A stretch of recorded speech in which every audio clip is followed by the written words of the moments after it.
नमस्कार, स्वागत है आपका हमारे खास शो 3 बजे की 3 बड़ी खबरों में और मैं हूं आपके साथ सीमा चौधरी। तो आज इस खास पेशकश में 3 बजे की 3 बड़ी खबर में 3 महत्वपूर्ण खबर जिस पर रहने वाली है हमारी नजर। 3 बड़ी खबरों में पहली खबर रहने वाली है पाकिस्तान की नापाक हरकत को लेकर के। जम्मू कश्मीर में फिर से संदिग्ध ड्रोन दिखे हैं, जिसके बाद इलाके में हाई अलर्ट जारी कर दिया गया है।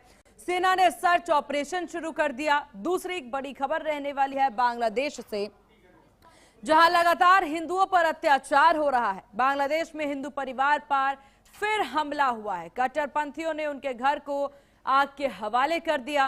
तीसरी बड़ी खबर रहने वाली है राष्ट्रपति ट्रंप की, जहां डोनाल्ड ट्रंप ने गाजा के लिए एक शांति बोर्ड के गठन की घोषणा की है, जिसे फिलिस्तीनी क्षेत्र में युद्ध समाप्त करने की अमेरिकी योजना का अहम चरण बताया जा रहा है। तो 3 बजे की 3 बड़ी खबरों में यही 3 महत्वपूर्ण खबरें जिस पर बनी रहेगी इस खास पेशकश में नजरें। चलिए कर लेते हैं शुरुआत पहली खबर से, जहां जम्मू कश्मीर के सांबा में जिले में रामगढ़ और पुंछ में ड्रोन की मूवमेंट देखने को मिली है। ये ड्रोन आपको बता दें पाकिस्तान की तरफ से आए हैं, जिसके बाद आर्मी ने एंट्री अनमैन्ड एरियल सिस्टम को एक्टिवेट कर दिया। शाम करीब 7 बजे पहले रामगढ़ सेक्टर में ड्रोन दिखा और उसके थोड़ी ही देर बाद आपको बता दें पुंछ में भी ड्रोन देखा गया है। सुरक्षा बलों ने ड्रोन पर फायरिंग की, जिसके बाद पाकिस्तान की तरफ से ड्रोन को लौटा लिया गया। सेना के सूत्रों के मुताबिक ये ड्रोन नियमित निगरानी के दौरान नजर आए। पुंछ में एलओसी पार पोस्ट के पास एक ड्रोन देखा गया। इसी तरह रामगढ़ सेक्टर में इंटरनेशनल बॉर्डर पर एक और ड्रोन देखा गया। पाकिस्तान से लगी बॉर्डर पर सैनिक हाई अलर्ट पर है। पाकिस्तान अक्सर ड्रोन के जरिए सीमा पार छिपे आतंकियों के लिए हथियार और सामान गिराने की कोशिश करते हैं। ड्रग्स तस्करी के लिए भी इन ड्रोन का इस्तेमाल किया जाता है और इसीलिए इस ड्रोन पर निगाहें आर्मी की बनी रहती है। तस्वीरों के जरिए आप भी देखिए यहाँ पर किस प्रकार से ड्रोन जो है यहाँ पर यूज किए जा रहे हैं। अब ग्राफिक्स के जरिए आपको बताएंगे कि किस प्रकार से यहाँ पर कब कब ड्रोन दिखा है, इससे पहले कब कब ड्रोन दिखा है, ये भी ग्राफिक्स के जरिए आपको बताते हैं। जहां कब कब देखा गया है ये ड्रोन, देखिए सबसे पहले बात लिया जाए 11 जनवरी 5 ड्रोन जो है वो देखे गए। 13 जनवरी को 2 ड्रोन देखे गए। 15 जनवरी को भी 2 ड्रोन जो हैं वो देखे गए हैं। तो आप ग्राफिक्स के जरिए देख सकते हैं इससे पहले भी ड्रोन देखे गए। ये बताने का देखिए सबसे पहले हम समझ सकते हैं ये पहली बार नहीं है जब पाकिस्तान की नापाक हरकत देखने को मिली है। इससे पहले भी पाकिस्तान की नापाक हरकत देखने को मिली है और इस विषय पर जानकारी भी सामने आई है। 15 जनवरी को 2 ड्रोन देखे गए हैं, लेकिन उससे पहले भी ड्रोन देखे गए हैं। ड्रोन एक्टिविटी 13 जनवरी को 2 ड्रोन देखे गए, 11 जनवरी को 5 ड्रोन देखे गए हैं।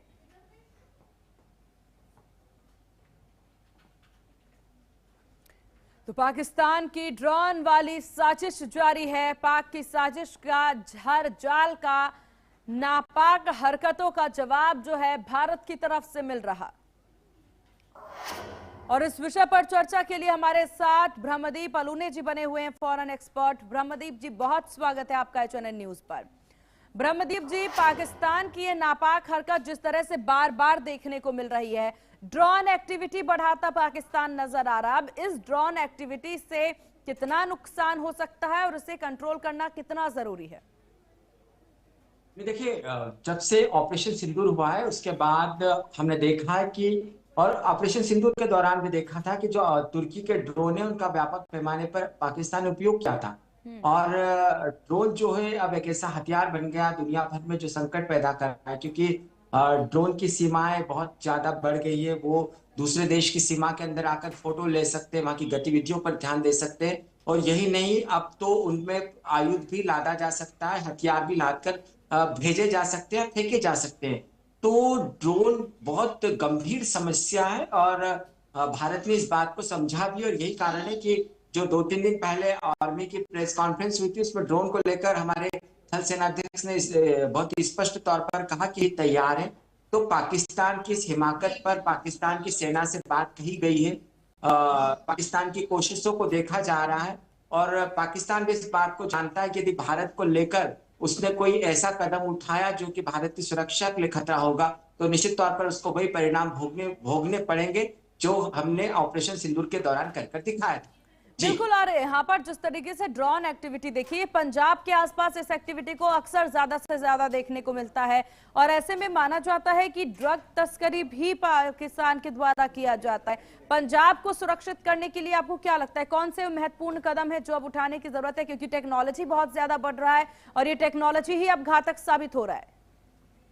नहीं देखिए, पंजाब में जो खालिस्तान मूवमेंट था उसके पीछे पाकिस्तान था। इवन आप करतारपुर कॉरिडोर से आप लाहौर चले जाएं, ननकाना साहिब चले जाएं, तो खालिस्तानियों को तैयार करने के लिए पाकिस्तान लगातार प्रयास करता रहा है। इस कारण से पंजाब जो है बहुत सेंसिटिव है और पंजाब की एक लंबी सीमा पाकिस्तान से लगती है। तो ऐसे में वहां पर देखिए, बीएसएफ जो है वो सुरक्षा हमारी बहुत चाक चौबंद है। इवन हमारे नार्को के तौर पर भी काम कर रहे हैं, एनआईए बहुत मजबूती से काम कर रही है। लेकिन यह भी सच है कि अफगानिस्तान से आने वाला जो अफीम की तस्करी है या जो अन्य मादक पदार्थों की तस्करी है, अफगानिस्तान, पाकिस्तान और फिर पंजाब के जरिए में भारत, तो ये नार्को टेररिज्म का बहुत बड़ा कारोबार रहा है। इसमें पाकिस्तान की सेना मिली हुई है।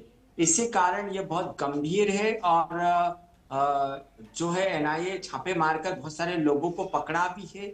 लेकिन हाँ, इस बात पर ध्यान न केवल देने की जरूरत है, लेकिन सीमाई इलाकों से कोई भी ऐसी हलचल नहीं हो जाए, इस पर नजर रखने की भी जरूरत है। हालांकि पाकिस्तान जो पंजाब और भारत की सीमा है, तो पंजाब की सीमा पर और पाकिस्तान से लगती सीमा पर अधिकांश जगह तार बंदी हो गई है, फेंसिंग हो गई है। इस कारण से इस बात की ज्यादा चिंता नहीं है। लेकिन जो ड्रोन है, ड्रोन के जरिए इस तस्करी को किया जा सकता है और ये बहुत बड़ा संकट है जिस पर निश्चित ही हमारी सेना ध्यान दे रही होगी।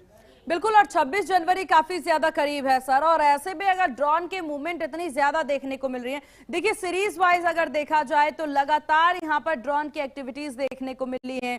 11 तारीख, 13 तारीख, फिर 15 जनवरी। और ऐसे में जिस तरह से ये ड्रोन की साजिश हो रही है, इन साजिशों को रोकना बहुत ज्यादा जरूरी है और इसके लिए क्या कुछ एक्सपर्ट चेंजेस की जरूरत है? देखिए, ड्रोन भारत ही नहीं, दुनिया में सुरक्षा के लिए बहुत बड़ा संकट बन गया है। क्योंकि ड्रोन किस स्तर का हो सकता है, किस सीमा का हो सकता है, इसके बारे में अंदाजा लगाना भी बहुत मुश्किल है। और निश्चित तौर पर आपकी चिंता जायज है कि जब गणतंत्र दिवस की परेड होने वाली हो, इवन यूरोपियन संघ के जो अध्यक्ष भारत में रहेंगे, तो 26 जनवरी पर 26 जनवरी की खुशियों को बाधित करने की कोशिश से पाकिस्तान कई सालों से कर रहा है। लेकिन ऐसे में ऐसी जगह पर जो ड्रोन है उनको रोकने के लिए अब हमारी सेनाएं बहुत अलर्ट मोड पर होती है। यहाँ तक कि जो न केवल ड्रोन पर प्रतिबंधित कर दिया जाता है, आसमान को ड्रोन पर आसमान को जहां पर आयोजन वहां पर प्रतिबंधित कर दिया जाता है, उसके साथ ही साथ यदि ऐसा लगता है कि ड्रोन को तुरंत नष्ट भी कर दिया जाता है। तो इस समय हमारी सुरक्षा चाक चौबंद होकर बहुत अच्छे काम कर रही है। और सबसे अच्छी बात यह है कि इसमें सीआरपीएफ की भूमिका भी नजर आ रही है। इसके साथ ही साथ जो हमारे सीआईएसएफ तैयार है, पुलिस तो तैयार है ही, विशेष जो पुलिस बल होता है उसकी भी तैनाती होती है। तो हम तैयार हैं। लेकिन हाँ, फिर भी ड्रोन बहुत आकस्मिक तौर परिणाम दे सकता है, जैसा हमने देखा कि पुतिन को निशाना बनाने की यूक्रेन ने कोशिश की। तो ऐसे में ऐसे 26 जनवरी और 15 अगस्त जैसे आयोजनों पर खासकर हमारी सुरक्षा व्यवस्था चाक चौबंद रहती है और मुझे नहीं लगता कि पाकिस्तान की नाकाम हरकत इस दौरान कुछ कर पाएगी। लेकिन इससे पहले देखिए, ऑपरेशन सिंदूर को लेकर के जिस तरह से बाकी आतंकी आला कमानों के बयान भी इस बीच सामने आए हैं और इस पूरी तरह से मानते भी नजर आए कि ऑपरेशन सिंदूर कितना सफल रहा है, ये सबूत मिलता नजर आया।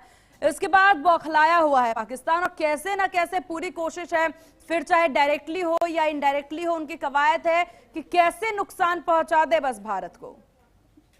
नहीं देखिए, जो जैश ए मोहम्मद है और हरकतुल अंसार है, ये एक दो ऐसे संगठन है जो कि चाहते हैं कि कैसे भी करके जो है वो भारत को नुकसान पहुंचाया जाए। और हमने देखा भी कि जैश ए मोहम्मद के अजहर मसूद को खून के आंसू रोते ऑपरेशन सिंदूर के दौरान उनके परिवार को भारतीय सेना के एक निशाना बनाकर नष्ट कर दिया गया।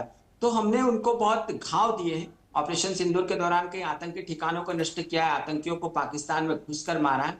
तो उनकी धमकाने से कोई ज्यादा फर्क इसलिए नहीं पड़ सकता, क्योंकि हमारी जो सुरक्षा व्यवस्था अब बहुत आगे बढ़ गई है।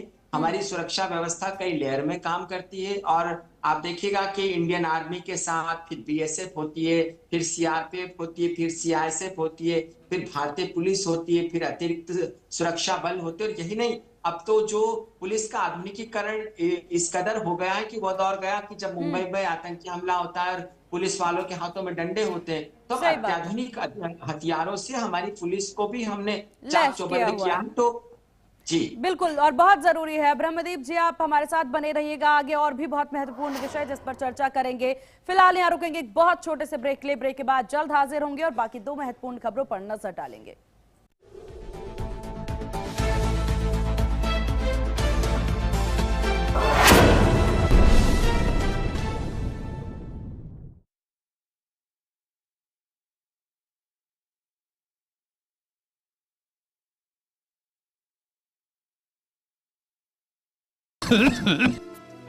मुल्तानी घोका कॉफ सिरप, इसके तुलसी जैसे गुणकारी तत्व तुरंत असर दिखाएं और खांसी को कहें गुड बाय। मुल्तानी घोका कॉफ सिरप। क्या आप दुबले पतले कमजोर हैं? आपकी सेहत नहीं बनती, भूख कम लगती है, वजन नहीं बढ़ता? दरअसल मेन बात खाना पीना खाना नहीं है, मेन बात है खाया पिया लगना। और अगर खाया पिया लगेगा ही नहीं तो आपकी सेहत बनेगी कैसे? इसलिए हमारी संस्था सन्यासी आयुर्वेदा ने एक ऐसी दवा का निर्माण किया है जो कि आपके लिवर, आपके पाचन तंत्र को दुरुस्त करने का काम करती है, ताकि आप जो भी खाएं उसका पूरे का पूरा निचोड़ आपके शरीर को लगे, आपकी भूख बढ़े, खाया पिया सही से लगे, नया खून बने, हड्डियों में जान आए, वजन बढ़े और आप मोटे तगड़े खूबसूरत पर्सनैलिटी के मालिक बन जाए। सिर्फ 655 रुपए की पूरे 1 महीने की दवा होती है और आप इसे घर बैठे 011-45454545 पर फोन करके दवा मंगवा सकते हैं। पेट के रोग भी हमसे यानी राहु और केतु से कम नहीं होते। आ जाएं तो जाने का नाम ही नहीं लेते। इसीलिए 16 खास आयुर्वेदिक जड़ी बूटियों से बना पेट सफा अपनाइए। पेट सफा, हर रोग दफा। 16 जनवरी से देखिए हमारी फिल्म राहु केतु आपके नजदीकी सिनेमा में।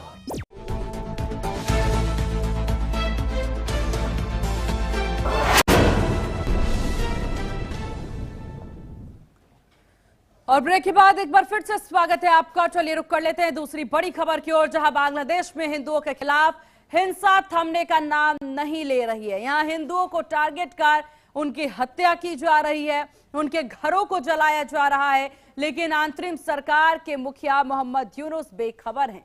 बांग्लादेश में एक बार फिर हिंदू पर हमला हुआ। घटना सिलहट जिले के गोबाई घाट के नदिर गांव संघ के बाहोर गांव की है। यहां एक हिंदू परिवार के घर पर इस्लामिक कट्टरपंथियों ने हमला किया।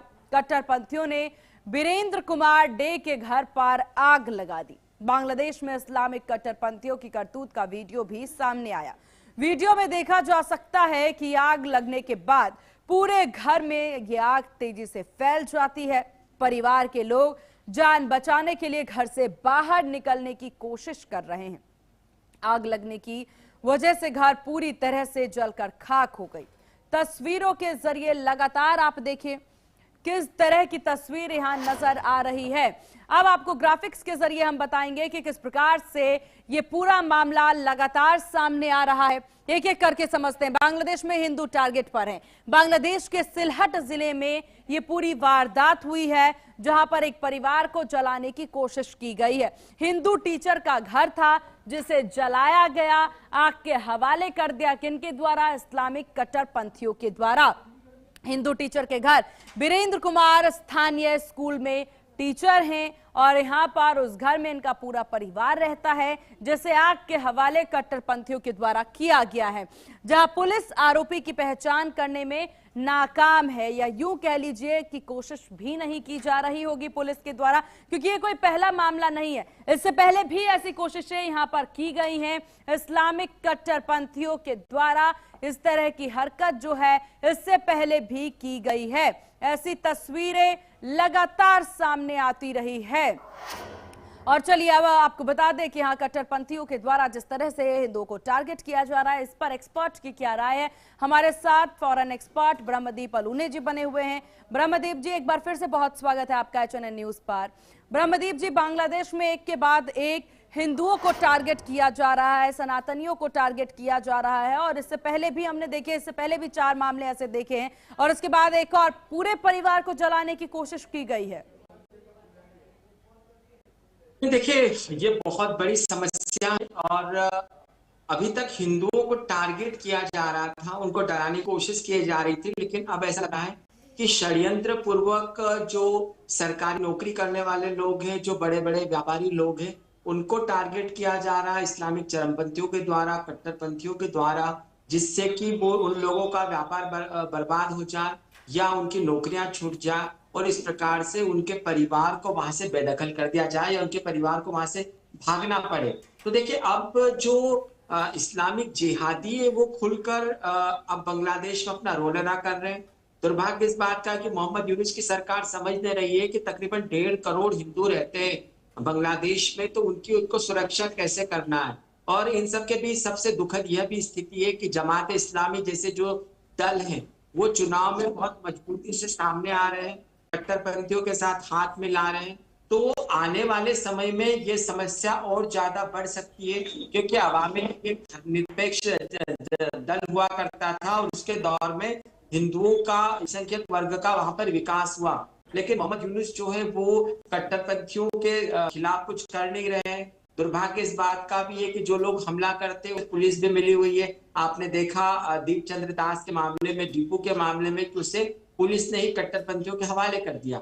तो कुल मिलाकर प्रशासन, पुलिस, नेता, राजनीतिक दल, शासन, ये सब मिले हुए हैं और ऐसे में एकमात्र समाधान यही रहता है कि जो अल्पसंख्यक वर्ग है वो एकता से इसके खिलाफ एकजुटता का प्रदर्शन करें, क्योंकि एकजुटता से ही वह बांग्लादेश पर दबाव डाल सकते हैं, मोहम्मद यूनुस पर दबाव डाल सकते हैं। लेकिन यदि वह फिरकों में बटे रहे तो फिर उनके लिए अपना अस्तित्व बचाना बहुत मुश्किल है।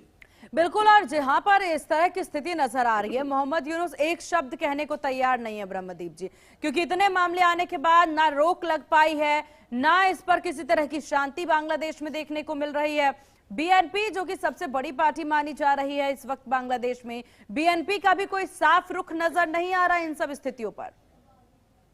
देखिए, बीएनपी जो है एक बड़ा राजनीतिक दल जरूर है, लेकिन उसका जो स्वभाव है या जो उसका इतिहास है वो पाकिस्तान परस्त रहा है और वो कट्टरपंथियों की मदद करने वाली रही है। यही कारण है कि भारत अवामी के साथ खड़ा था। तो हम बीएनपी से ज्यादा अपेक्षा नहीं कर सकते। हालांकि पिछले दिनों तारिक रहमान ने कुछ ऐसी बातें कही जो ऐसा लगा कि वह पाकिस्तान के साथ खड़े नहीं रहे, लेकिन उनको वहां के हिंदू, क्रिश्चियंस, बौद्ध, अल्पसंख्यक वर्ग तभी वोट देगा जबकि वो अल्पसंख्यकों के साथ खड़े रहेंगे। लेकिन बीएनपी ने अभी तक ऐसा मानना नहीं दिखाया। दूसरी बात यह भी है कि जो जमात इस्लामी जैसे जो दल है वो पहले बीएनपी के सहयोगी हुआ करते थे। तो जब तक बीएनपी यह तय नहीं कर लेते कि उसे चुनाव किस प्रकार से लड़ना है, क्योंकि सबसे बड़ी बात बांग्लादेश में यह भी है कि जो अल्पसंख्यकों का वोट बैंक है उस पर सभी पार्टियों की नजर है। तो जो जमात इस्लामी जैसे दल बखूबी इस बात को जानते हैं कि वो उनको हिंदू वोट नहीं देंगे। इस कारण से जमात इस्लामी जो है वो कट्टरपंथियों के जरिए हिंदुओं की कॉलोनियों पर हमला करवा रही है। अब यहाँ पर सवाल मोहम्मद यूनुस का है, तो मोहम्मद यूनुस तो नेशनल सिटीजन पार्टी कट्टरपंथियों की, जमात इस्लामी कट्टरपंथियों की, इवन बीएनपी भी कट्टरपंथियों की, तो इनके बूते वो देश के मुख्य सलाहकार बने बैठे हैं। तो उनसे कोई अपेक्षा की भी नहीं जा सकती। लेकिन हाँ, बांग्लादेश में चुनाव का इंतजार करना होगा। चुनाव होने के बाद संभवतः यह दशा बदल सकती है। चलिए ठीक है ब्रह्मदीप जी, आप हमारे साथ बने रहिएगा। आगे और भी विषय जिस पर आपसे चर्चा हम करेंगे। आगे बढ़ते और बात अपनी तीसरी बड़ी खबर की करते, जहां एक तरफ अमेरिका के राष्ट्रपति डोनाल्ड ट्रंप ईरान को लेकर लगातार चेतावनी दे रहे हैं, तो वहीं दूसरी तरफ अब उन्होंने गाजा को लेकर के भी बड़ा ऐलान कर दिया है। ट्रंप ने गाजा के लिए शांति बोर्ड बनाने का ऐलान किया है। उन्होंने इसे फिलिस्तीनी क्षेत्र में युद्ध खत्म होने के लिए अमेरिका समर्थित योजना के दूसरे चरण का एक अहम कदम बताया है। अपने ट्रुथ सोशल पोस्ट पर ट्रंप ने इस बोर्ड को अब तक का सबसे बड़ा और सबसे प्रतिष्ठित बोर्ड कहा है, लेकिन इसके बारे में और कोई जानकारी अभी तक नहीं दी है। उन्होंने ये भी कहा, बोर्ड के सदस्यों के नाम जल्द ही बताए जाएंगे। ट्रंप ने लिखा, यह मेरा बड़ा सम्मान है, मैं घोषणा कर रहा हूं, शांति बोर्ड का गठन हो गया है। सदस्यों के नाम जल्द ही बताए जाएंगे, लेकिन मैं निश्चित रूप से कह सकता हूं कि यह किसी भी समय किसी भी जगह अब तक का सबसे बड़ा और सबसे खास बोर्ड है। अब जरा ये बोर्ड क्या है, इसे भी हम समझने की कोशिश करते हैं कि आखिरकार क्या है ये बोर्ड जिसे सबसे बड़ा बोर्ड बताते हुए ट्रंप नजर आ रहे हैं। समझिए ग्राफिक्स के जरिए। खबर क्या है पहले आपको वो बताते हैं। पीस प्लान का दूसरा चरण शुरू हो गया है। अमेरिका के द्वारा पीस प्लान का जो दूसरा चरण है उसे शुरू कर दिया गया है। इस दूसरे चरण में अब क्या करते हैं खास ट्रंप, ये देखने वाली बात होगी। डोनाल्ड ट्रंप ने इसका ऐलान कर दिया है, सार्वजनिक तौर पर यह ऐलान कर दिया गया है कि पीस प्लान पार्ट 2 चैप्टर 2 की शुरुआत होने जा रही है। मिस्र तुर्की की अहम भूमिका भी इसमें देखने को मिलेगी, इसका भी ऐलान जरूर किया गया है। अब इस कमेटी में हालांकि कौन कौन रहने वाला है, इस पर निगाहें टिकी हुई हैं। हमास को सक्रिय ना रहने की चेतावनी जो है वो भी ट्रंप के द्वारा दे दी गई है कि अब इसे बंद किया जाए। हमास को सक्रिय ना रहने की चेतावनी साफ तौर पर दे दी गई है और कह दिया गया है कि यहां पर शांति बनाए। यानी कुल मिलाकर के माना जाए तो एक बार फिर से अब ट्रंप जो हैं वो शांति दूत बनने की कोशिश करते नजर आ रहे हैं और पूरी कवायद है उनकी कि अब शांति दूत की तरह पर काम किया जाए। मौजूदा हालात क्या है समझिए। गाजा पर इजरायली हमले लगातार जारी हैं और इसकी तस्वीरें भी नजर आती हैं। गाजा पर इजरायली हमले जो हैं वो बार बार अभी भी देखने को मिल रहे हैं। अभी मौजूदा स्थिति क्या है वो बताने की कोशिश कर रहे हैं। सीज फायर का बार बार उल्लंघन हो रहा है, जहां 50% हिस्से पर इजरायली कब्जा देखने को मिल रहा है। इंफ्रास्ट्रक्चर पूरी तरह से तबाह हो चुका है। अब तक 71,000 से ज्यादा लोगों की मौत हुई है। यह है मौजूदा स्थिति इस वक्त जहां पर गाजा पर इजरायली हमले हो रहे हैं। 71,000 से ज्यादा मौतें हो चुकी हैं यहां पर और अब शांति की उम्मीद की जा रही है। एक बार फिर से हमारे साथ ब्रह्मदीप जी हमारे साथ लगातार फॉरेन एक्सपर्ट बने हुए हैं।